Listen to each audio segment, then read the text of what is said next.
একবার পত্রিকার নকশায় চিকেন শাসলিকের এই রেসিপিটি দেখে আমার মনে হচ্ছিল কেন আমি এই রেসিপিটি পারছি না। তো তারপর থেকে I tried again and again.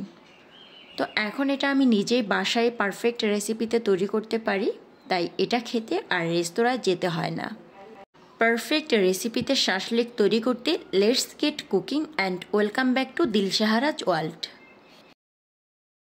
আমি এখানে বোনলেস চিকেন নিয়েছি। চিকেনগুলোকে একটু ছোট ছোট করে কেটে নিয়েছি। তো মশলা দিয়ে এখন এই চিকেনটাকে ম্যারিনেশন করে নিচ্ছি। দিচ্ছি হাফ টি-স্পুন করে সাদা লবণ এবং বিট লবণ, হাফ টি-স্পুন করে দিচ্ছি গোলমরিচ গুঁড়া, আর লাল মরিচ গুঁড়াটা একটু বেশি দিয়েছি, হাফ টি-স্পুন দিয়েছি ধনিয়া গুঁড়া। এখন হাফ টি-স্পুন করে দিচ্ছি ভাজা জিরার গুঁড়া আর টমেটো সস। 2 টেবিল স্পুন দিচ্ছি সয়া সস। সয়া সসটা অনেকের হাতের কাছে থাকে না, সেক্ষেত্রে স্কিপ করতে পারেন। তবে টেস্টটা যদি একটু স্ট্রং পেতে চান তাহলে কিন্তু সয়া সসটা ব্যবহার করতে হবে। এখন 1 টেবিল স্পুন করে দিচ্ছি আদা বাটা এবং রসুন বাটা। এখানে আমি 1 টেবিল স্পুন দিয়েছি সরিষার তেল। এটা দেওয়ার কারণে শাসলিক থেকে খুব সুন্দর একটা টেস্ট আসবে আর ফ্লেভারটাও জাস্ট ওয়াও। 1 স্লাইস লেবুর রসকে এভাবে স্কুইজ করে নিচ্ছি। লেবুর রসটা কিন্তু এখানে বেশ ইম্পর্টেন্ট। আনফর্চুনেটলি ক্যামেরাটা অফ ছিল, তাই আমি হাফ টেবিল স্পুনের মতন গরম মশলা দিয়েছিলাম, যেটা দেখা যায়নি।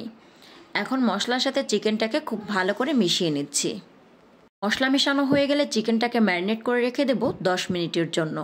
10 মিনিট পরে আমি এখানে সবজি নিয়েছি টমেটো, পেঁয়াজ আর ক্যাপসিকাম। সবগুলো সবজিকে আমি একই রকম শেপ দিয়ে কেটেছি।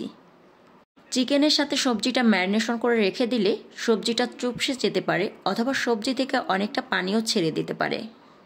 তো এখন একবার মশলা মাখা চিকেনের সাথে সবজিটাকে খুব ভালো করে মিশিয়ে নিচ্ছি। চিকেন শাসলিকটা এভাবে একবার বাসায় তৈরি করে খেলে আপনাকে কিন্তু আর রেস্তোরাঁয় গিয়ে কিনে খেতে হবে না। চিকেন শাসলিকটা তৈরি করার জন্য আমি কিন্তু কোনো ধরনের কেনা মশলার ব্যবহার করিনি। ঘরোয়া কিছু ইনগ্রেডিয়েন্টস দিয়ে কিন্তু ঝটপট করে চিকেন শাসলিকটি তৈরি করে নিচ্ছি। আমি এখানে স্টিক নিয়েছি, আর স্টিকগুলোকে আমি আগে থেকে 10 মিনিটের জন্য নর্মাল পানিতে ভিজিয়ে রেখে দিয়েছিলাম। এতে করে হবে কি, স্টিকগুলো খুব সফট হবে।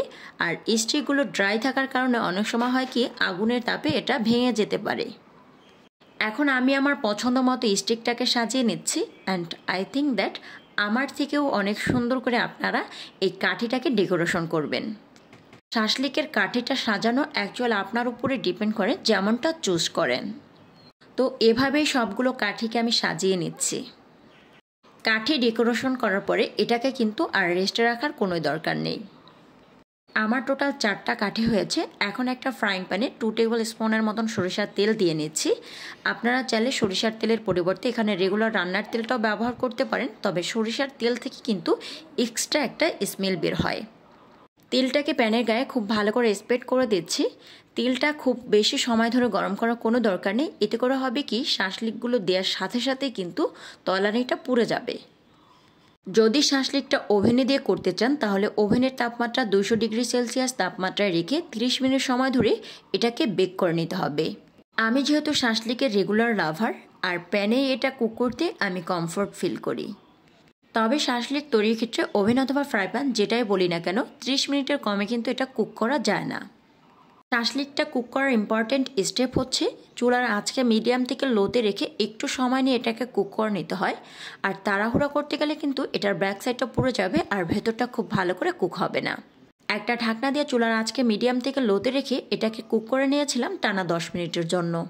শাসলিকের টেক্সচারটা দেখে নিশ্চয়ই বুঝতে পারছেন যে এটা কতটা কালারফুল, স্নিগ্ধ এবং সফট হয়েছে।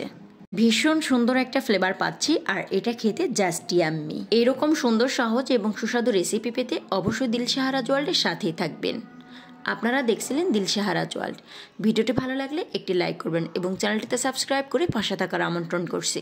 আবারও দেখা হবে নতুন কোনো এপিসোড নিয়ে। ততক্ষণ পর্যন্ত ভালো থাকবেন, সুস্থ থাকবেন। আল্লাহ হাফেজ।